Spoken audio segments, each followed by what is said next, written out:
our necessities. Then we get back after 3 minutes to Okay. start our class.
Okay, classmates, I think it's already time for us to proceed with our class. Start with it. So I haven't heard that our class will be blessed with the last prayer.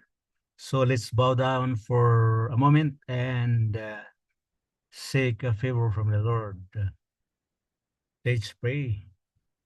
Father of light and fountain of all wisdom, we come to you this moment to raise our adoration and praises to you because you are our God. You created the heaven and earth and crowned your creation, with the creation of man, and the blessing of the 70 as Sabbath for as your creation. And you transferred us from the darkness of sin to this wonderful light. We ask you, Lord, to forgive us our sins so that we'll be worthy of your blessings and all the learnings that we'll be carrying out today. Forgive us from all the things that we come short for of the glory.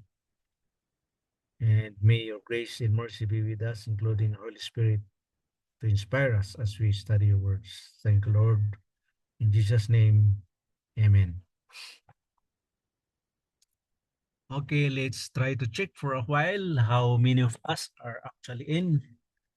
Allow me to go to the list of attendees. We thank you, Dr. Crowley, for being our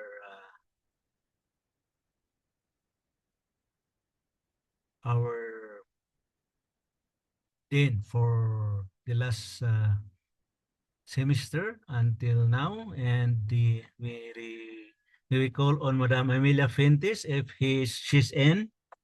Ma'am Amelia, are you there? What about Ma'am Annalyn de Lima? Is Ma'am Annalyn in? You just click on your audio so that you can be heard. What about Sir Aldwin Fuentes? Are you in, sir? Yes, Doc. Okay, thank you so much. Sir Brighton, should we have Brighton Katsambaira? Are you in, sir? Yes, sir. Okay, Dr.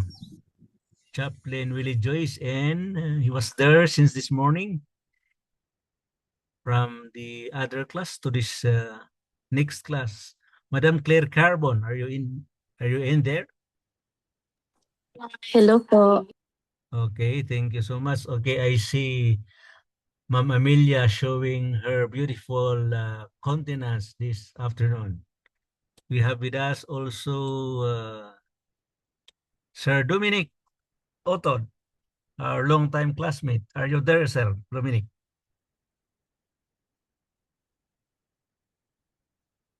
What about Sir Kenneth Kahilig? Yes, Doc. Present, Doc. Okay, thank you so much for being there. Sir Nico Estrera. Yes, Doc. Sir, Present, Doc. okay, what about Sir Nino Estrera? Sir Nino, are we in there? I can see Sir Roger with his beautiful, handsome, I should say, handsome face there. Thank you for being with us. Good afternoon. Who else are here among us? Sir Solomon Olantao, are you in, sir? Yes po, Doc. Good Okay, thank you afternoon. so much. I hope, I think we are almost, except for Ma'am Annalyn, if I hadn't heard her this earlier. Anyway, we can start now, and I would like to welcome you back. And I hope you can stay with us for the last, how many minutes do we have left? Let me try to check. It's already 3:13 in my watch. So practically we have 45 minutes. Let's try to cover so much ground that we can because of some absences that yours truly made for the last I think it was last two meetings. We're running short of time, but we have to end the second trimester at the most on the 19th of July. So we'll do our best to cover what we can cover. What we will not be able to discuss, I will send it through our group chat in your through your email so that you can have them as reference. I don't know if maybe after the 19th you will be preparing for your midterm exams or maybe final exams. We'll just wait for the admin to announce that. So for this afternoon, we will be covering soteriology, otherwise known as salvation and grace. So we proceed immediately. Snapshot of what we will try to cover, no, or of the whole, I mean.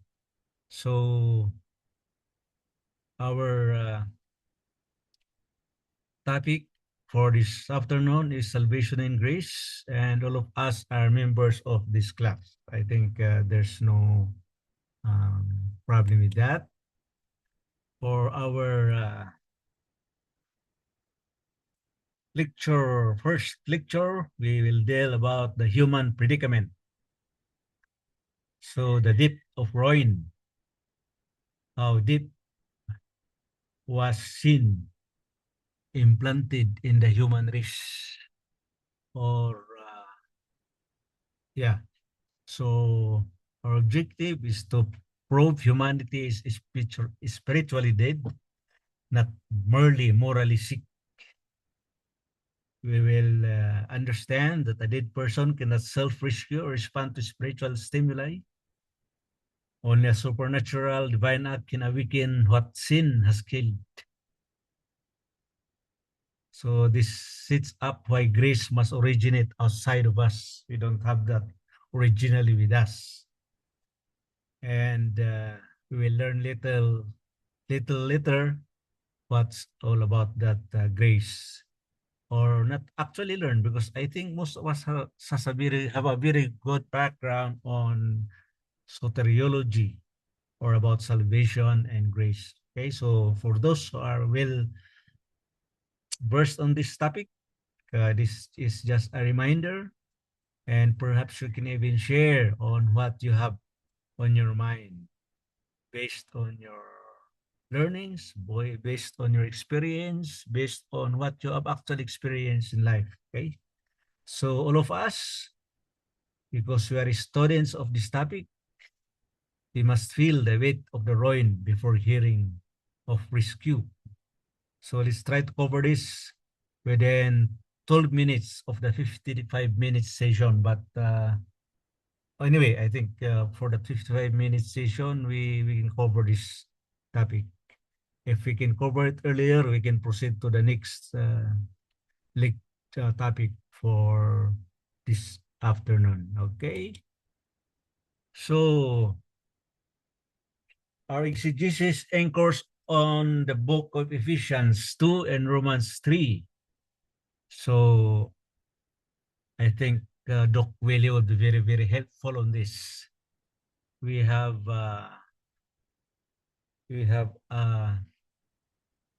Greek word here, words and phrase. Okay? In Ephesians 2 verse 1, Nekros tois para tupasin. Dead is trespasses. No? Dead is trespasses. Corpses cannot respond to stimuli. They must be supernaturally quickened. So when we say dead, we mean actual dead, not merely sick or wounded. So in Romans 3 verse 10 to 12, we can learn of Paul's legal indictment.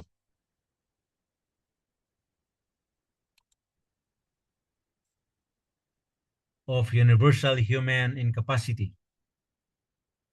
Anyone who has a Bible there, may I request somebody to read this these verses, Romans 3 verse 10 to 12. I hope somebody has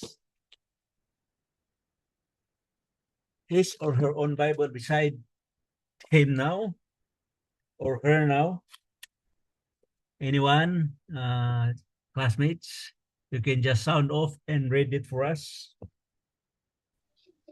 Okay, Doc. Romans Go ahead, 3, Romans 3 verse 10 and 11 and 12. It says, as it is, none is righteous, not one. Verse 11, no one understands, no one seeks for God. 12, all have turned aside, together they have become worthless. No one does good, not even one. That's all, Doc. Thank you so much, classmate. Who was that? That was Sir. Nico, Doc. Nico. Oh, Sir Nico, thank you so much for that. So we would just like to be actual in reading it from the Bible, because if there are some whose background is very strict and things like this, like our old school pastors, they would tell us that we are not actually using the Bible. So aside from our outline, we should hear it actually from the Bible. So that's very true. No? No one is righteous. All have sinned. We cannot dispute that. I think everybody with us agrees with that. Okay. And in verse 12, all have turned away from God. The beauty of that is turned. So we could always turn back. Okay. We may have turned away, but the blessings of God's death, Jesus Christ's death, entitles us to turn back. And that is where your choice, everybody's choice, plays a very important role. Whether you like to go back to Christ or maintain your distance from Him, He will not force you. Christ will not force. But the very important thing there is that we should accept that no one is righteous, and we should accept that we turned away from God one time, two times, or three times. But that through the wonderful grace of God, we can always return, and He is always there. So none is righteous, no one seeks for God, meaning it's not the nature of man. It's not the nature of man to seek for God. Only those who are willing to live with Christ, no? Meaning it is not on our own way that we seek for God. We have to have the power of the Holy Spirit who will bring us back to God. Okay? So together, both texts remove any hope of human self-improvement. We cannot do it ourselves. That's the only simple explanation there. So that's the doctrine of total depravity begins exactly here. So our exegetical anchors of trying to convince human being to accept that no one in his lifetime can be righteous unless only when Christ worked for his righteousness through the Holy Spirit. Okay, I think you can add later when we have our time for our discussion. And there is a myth. Let's try to correct some common misunderstandings. The myth is total depravity means people are as bad as they could possibly be. I hope nobody disagrees with that. Okay, not unless you may disagree, but you explain your side, and that would be between you and the Lord. So the truth is, sin has corrupted every faculty, including the intellect, will, and emotions of mankind. And the scope of that corruption, not a maximal in degree. This corruption makes self-rescue impossible, not merely difficult. It is impossible. We cannot save ourselves. We cannot save ourselves. So, classmates, here's a question. Can a corpse improve itself into life? Because we're all students. Anybody who is willing to answer this question, just to bring us everybody to this topic? Can a corpse improve itself into life? The good thing is the author of the topic or the presenter use the word improve, just to show that it is human nature, or man have not an inert that that own power to improve or to come to life if he is already a corpse, no? So I think that's understandable. So this question, if you can answer it by yourself, is intended to dismantle any residual self-effort thinking. This residual self-effort thinking, if anybody has this, has traces its roots from the most once perfect angel. I hope you know what we are talking about here, no? So this question reminds us that whoever thinks that he himself, at creation of God, can bring himself when he become a corpse to life, is just like that once the prince of once of the best angels, no, whose thinking was he can do it himself, no. So that's the point there. This is the stage for lectures to divine initiative. So this leads us to what we will talk next. Okay, so we'll take our second lecture, the divine initiative. This is now what we call the sovereign grace, or in Greek is Ordo Salutis. Is that I'm right there? I'm right there, Dr. Willie Joy?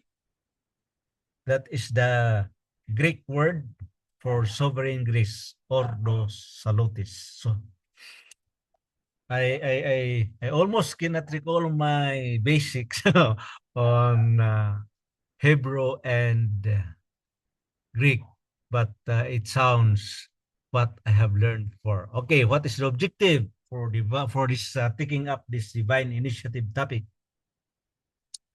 Our lecture will unpack the mechanics of sola gratia, grace alone, grace alone.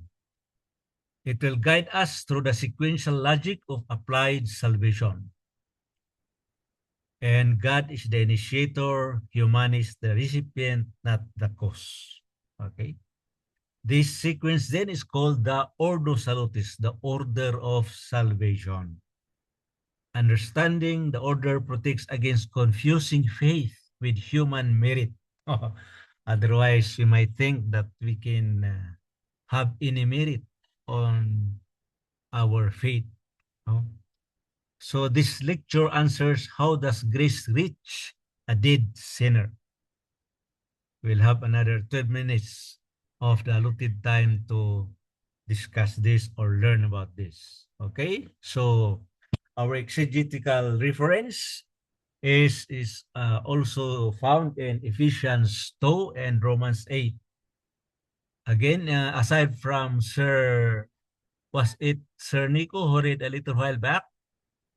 Can others read also our text, Ephesians 2 verse 8 to 9? The whole text, so that we can have a reference on it as we discuss. Anyone who is kind enough to read that text for us? Is Ephesians 2 verse 8 and 9? Go ahead, sir. Ephesians 2 verses 8 and 9. It says, "For by grace you are saved through faith, and that not of yourself, it is the gift of God, not of works, lest any man should boast." Okay, thank you so much. So we cannot do anything about that, friends. The gift is wrapped in the gift of God. It's only God that can give that particular gift of faith. Okay? What is the reason? So that no one will think or believe or boast that he can work for his faith. Okay.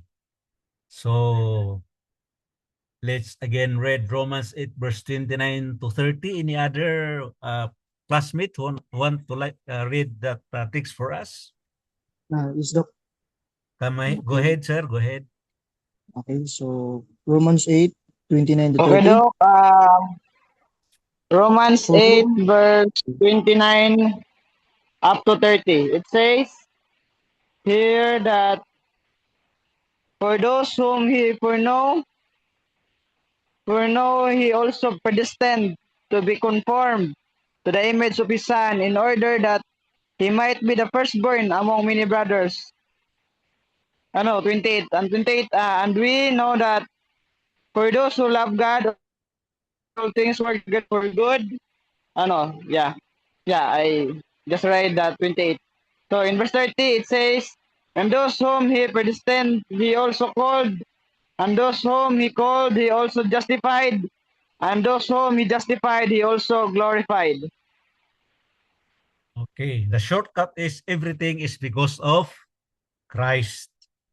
We call this in our lesson the golden chain of redemption. The golden chain of redemption. Okay? Now, there are unbroken links. The foreknowledge, the predestination, and the calling. Anyone who want to share about foreknowledge, predestination, and calling?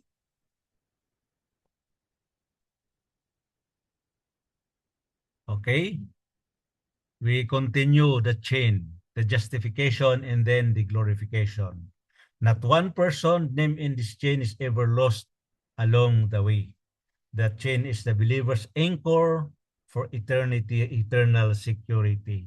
So the premise is because it is only Christ who can do this, the golden chain of redemption is within the chain of redemption, faith, and the grace of Jesus Christ alone.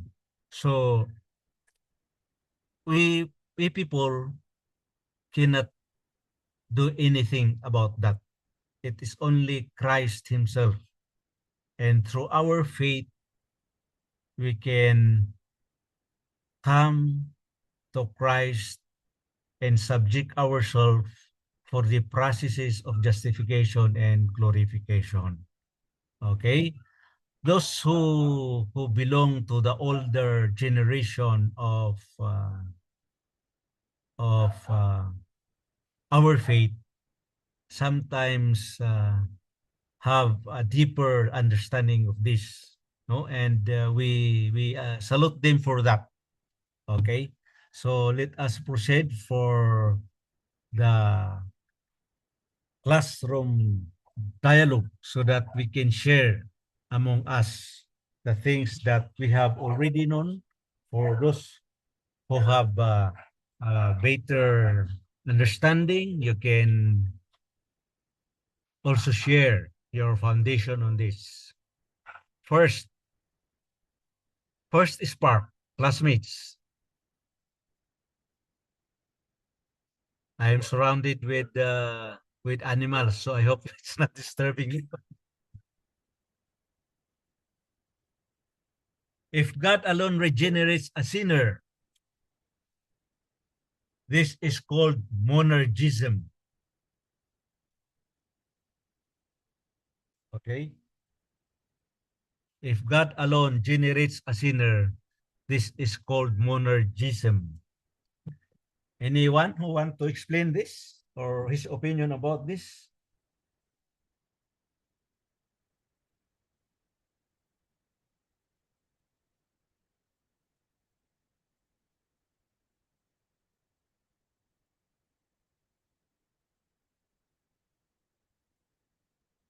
Anyone, classmates? Okay, let's go over this dialogue spark. And what will we do is anybody can choose which he would like to explain himself. It would be better if you are comfortable with one of the statement, either you explain it or defend it, or you may try to question it and we will discuss it among ourselves, okay? So the first is, if God alone regenerates a sinner, this is called monergism. The hard questions students ask then why evangelize us all? At all, I mean.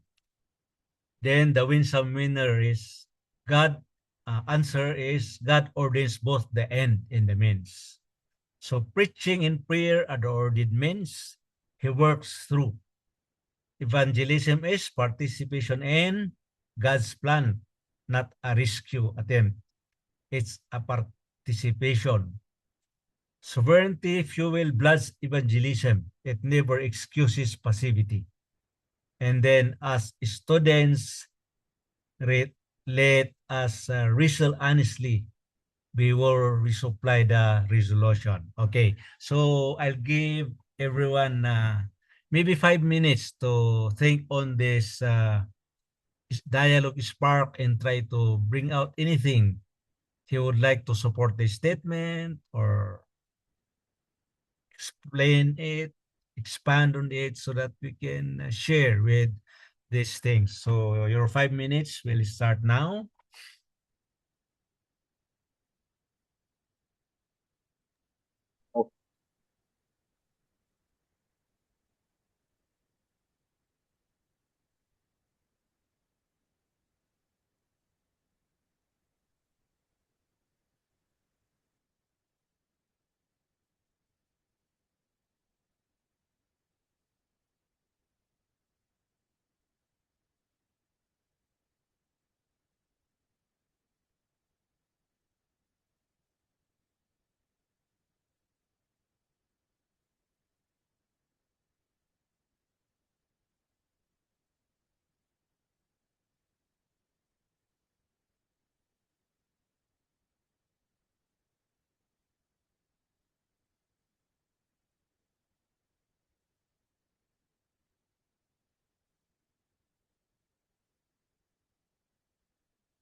Yes, somebody's raising her, or hand. It's Sir Nino. Go ahead, sir. Doc, yes, Doc, good afternoon. Regarding Afternoon. to monerginism, so particularly is as a hallmark from study of the Reform and Calvinist theology. So from the root itself, monerginism means one, mono, and then the ergism from its root, ergo means word. On that passage, uh, Seventh-day Adventist discourage the monerganism, but rather we are supporting the synergistic understanding of salvation that God and the human will cooperate under the divine initiative and the grace. Okay, that's very good. So, which is which regeneration or cooperation? Say again, sir, your question. Which would you support, regeneration or cooperation? Co- Cooperation, sir, cooperation. Okay.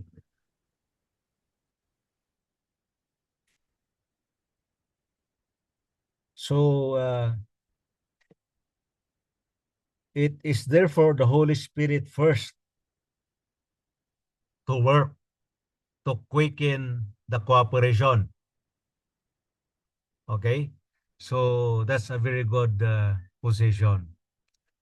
Anyway, if that's the case, why do we need to evangelize our our fellow men? If Uh, okay, go ahead. okay, so regarding to the evangelism recorded in Matthew, discipleship, you have to be evangelized to teach the people. Actually, sir, on that part of the cooperation, from the justification process, as what I have understand, from the justification process, so you are legally free, and the sanctification process, so it is the work of the lifetime. But it doesn't mean work of the lifetime is you have to be silent, or we have to be silent to allow God enable us in a very good way. So it doesn't mean that way. actually sanctification process, it is a working cooperation, sitting apart. So it is a working cooperation, and one of the very reason why God calls us, it is because we have to be part of His purpose. Okay. So the reason why we preach, the reason why we pray is because it is the ordained means where God works through a person. That's very good. And man should participate because it's God's plan of salvation. It's not to rescue. I think the rescue attempt is more not practical because we don't have the we don't have the capacity to do that except when God works on it with us. So the sovereignty fuels bold evangelism. It never excuses passivity. Kaya we always hear from our church leaders that our evangelism should be intentional. You heard about that? Intentional. If you intend to bring someone, maybe your sister, your brother, your friend, your workmate, you should have the intention because you will find it more interesting that through your participation, God will use us to reach other people. Because that is the doctrine of Matthew. Is that Matthew 20 or 18, verse 19 and 20? Okay, the what you call that? The Grand Commission. So it is us who believers whom God will use. Okay, so that is our way of imparting to others that if a sinner if a sinner confesses, believes, and surrenders to the working of the Holy Spirit, which is God's number one worker of conversion, then the plan of salvation works on man. The one who submits himself to be used, to participate, and the person whom you target to receive such attempt, of sharing that salvation. Okay, so that's very good. What else do we have here? We all know and heard about justification by faith. Okay. The forensic reality here is distinguish infused righteousness from imputed righteousness. Because when we say infused righteousness, it's the language of legalist and moralist. But when we say imputed righteousness, it is the language of historic orthodoxy, meaning we rely on Christ for that imputed righteousness. Justification sometimes is legal or a courtroom declaration, not a feeling. So God declares the believer righteous based on Christ's record. Distinction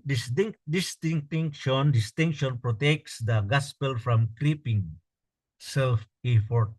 Otherwise, sabi dun sa nabasa natin na sitas, otherwise, people would see that they were able to save others, not Christ,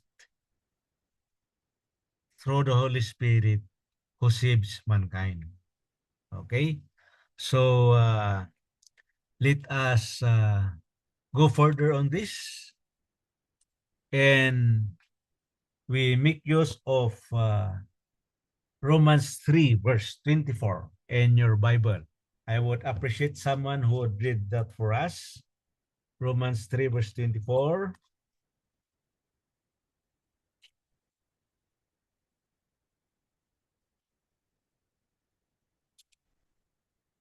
Anybody?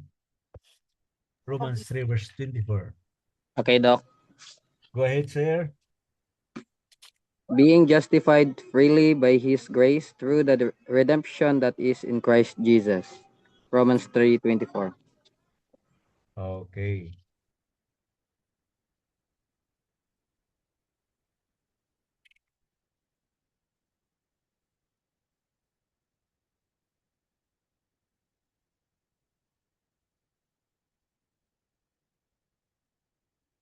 Can you try to explain that? Verse 24? How do you understand that?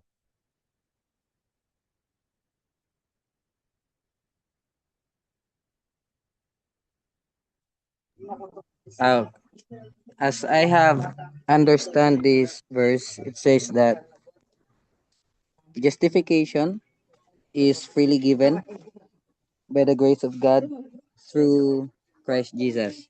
Like we don't have to work for it, or we don't have to do anything just to obtain this, for we are justified freely. It's like a gift, just like what is said in Ephesians 2 verse 8 and 9. Okay. So you don't have to have money Yes, Doc. because it is a gift. You can't Okay. buy it. Yeah. It's from God. It's free from God. So you cannot buy righteousness. Okay, another verse for us to ponder upon. Philippians 3 verse 9. Anyone who would like to read that verse?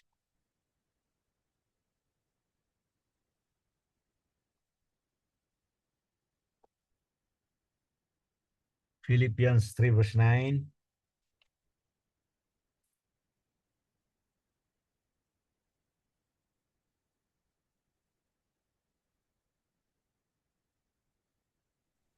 Philippians 3 verse 9. Yes, ma'am. Um, nice. And be found in him, not having a righteousness of my own that comes from the law, but that which is through faith in Christ. The righteousness that comes from the God and is by faith. So righteousness is given by God. Okay. So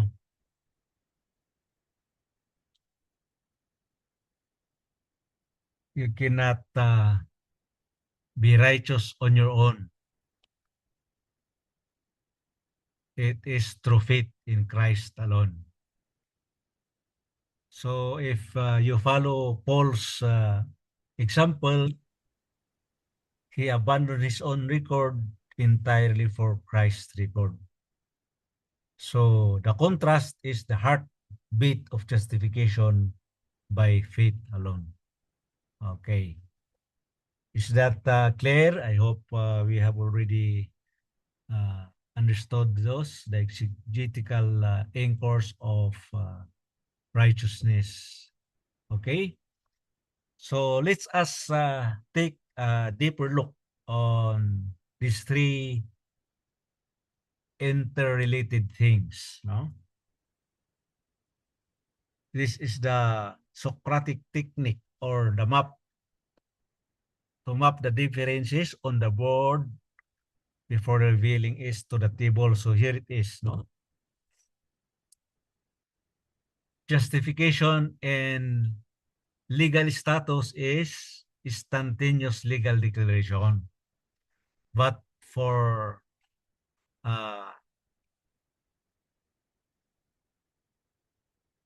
sanctification, it is progressive lifelong process. That is the legal status. In Christ's work, righteousness is imputed. It is credited to us. Diba? And for sanctification, in Christ's work, righteousness is imparted. worked into us. So there's a great difference between the legal and the Christ work. If you believe or if you trust more your human effort, right justification would be monergistic, by faith alone and no works. Okay? And the human effort is suggesting of the synergistic status, which is cooperating with the Holy Spirit at the sanctification portion. So the degree is perfect and complete on D1, but for sanctification, it would be imperfect in this lifetime, but complete at glorification. So that sanctification is a daily process in a Christian's life. And when Christ comes and glorify that, then that would be the completeness of the sanctification, because will be only glorification will only take place in the presence of Christ in his second coming.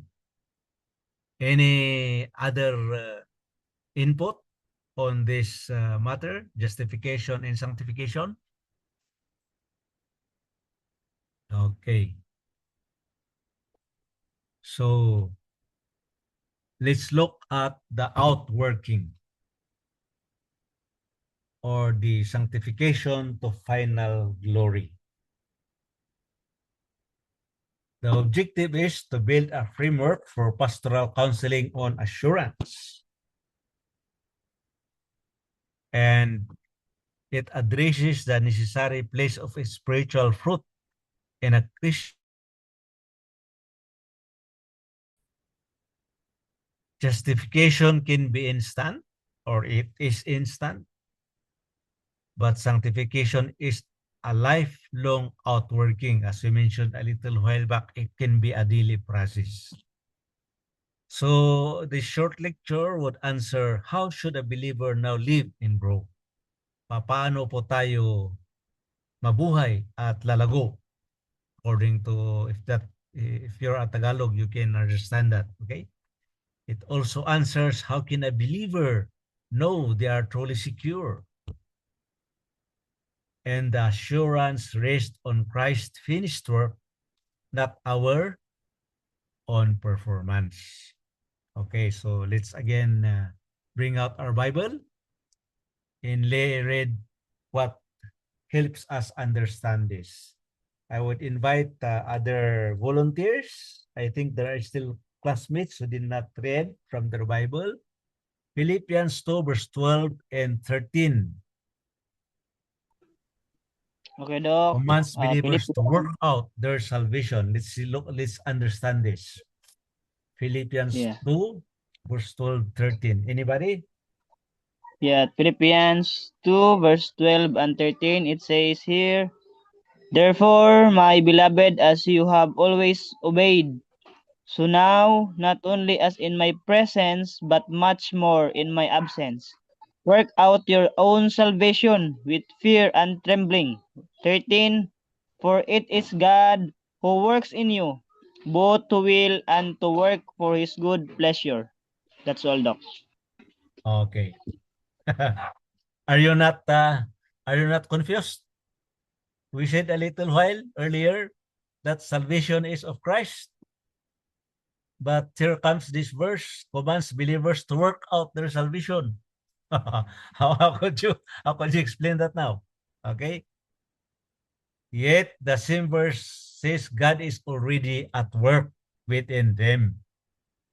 So this is perfect synergy. Okay. The explanation is human effort empowered by divine energy. So we work because he works, not earn, but to express. Can you understand that? We work because he works, not to earn, but to express. So what we will do is to publish that our salvation, our sanctification is work of God, and we express our thanks and that is how it worked together with us. Okay? So let us read Romans 8, verse 38 to 39.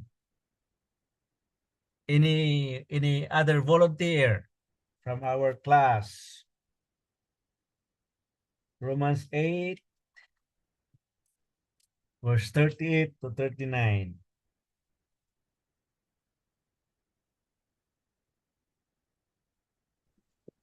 '38 to 39. For I am convinced that neither death nor life, King James Version po. Okay, go ahead. For I am convinced that neither death nor life, neither angels nor demons, neither the present nor the future, nor any powers. Verse 39, neither height nor depth, nor anything else in all creation will be able to separate us from the love of God that is in Christ Jesus our Lord. That's all po. So what is the security there? Neither life, death, Yes po. angels, or any power can undo this bond. So that is the love of Christ. That is the love of Christ that we are talking about.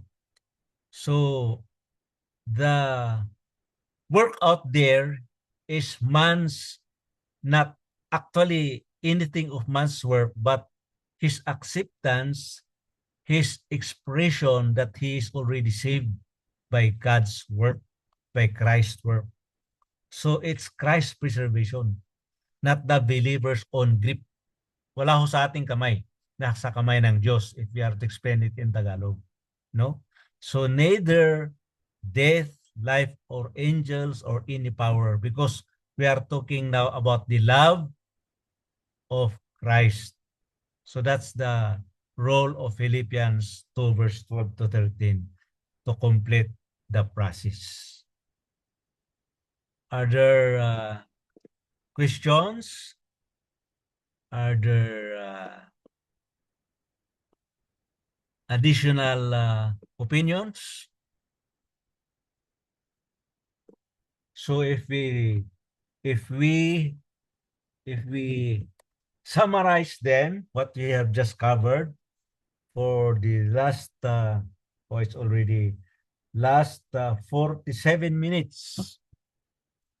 This is on lecture 1.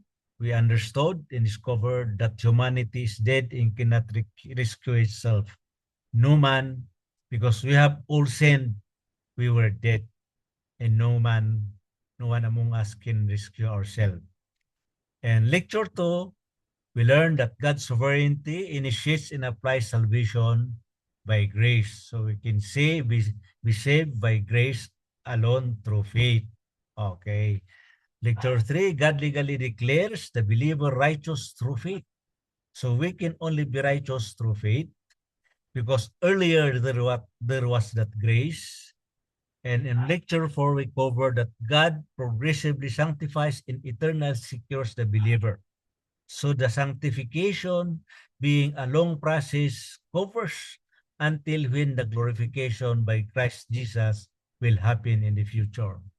So one continuous work from dead sinner to glorified saint, and only salvation can remove both legal guilt and cosmic shame together. Why is that cosmic shame there? Because of the devil, it became a cosmic shame, no? And that legal guilt, only salvation can remove that. So every lecture must land on one broken, hopeful human heart. Ibig sabihin, it is only our humility can help us to believe that only Christ, through His grace, through our faith, that we will be sanctified by Him.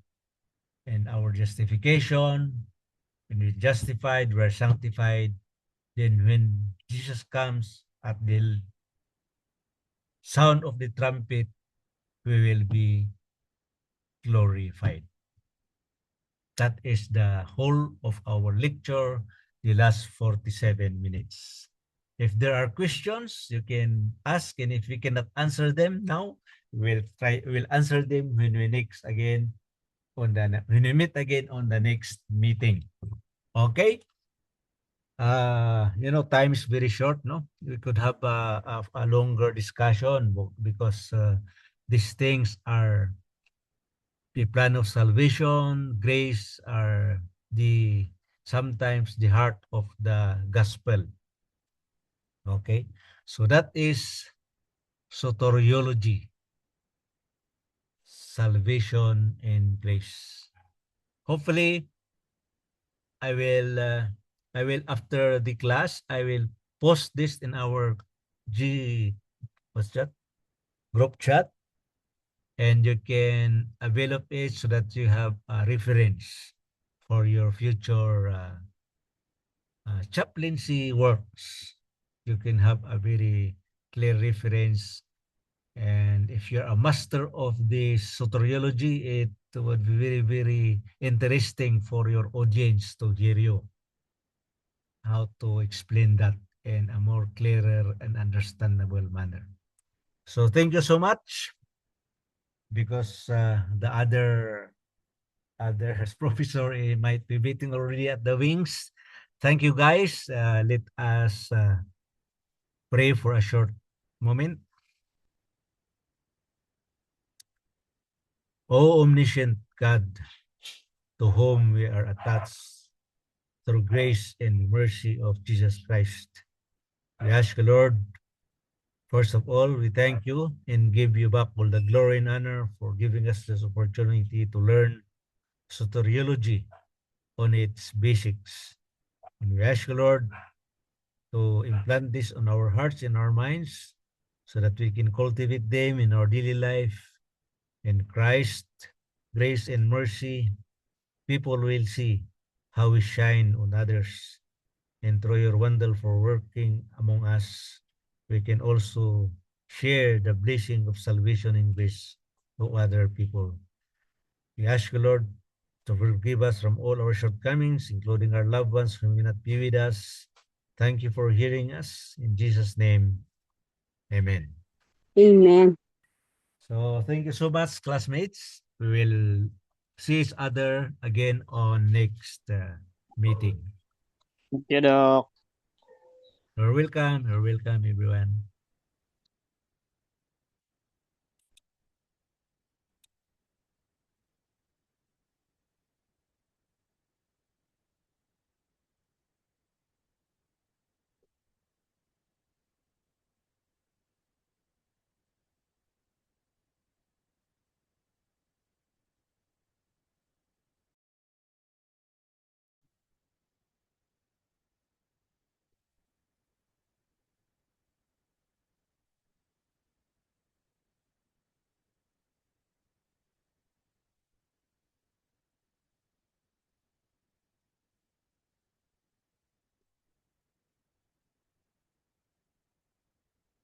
Good afternoon. Hello. Good afternoon.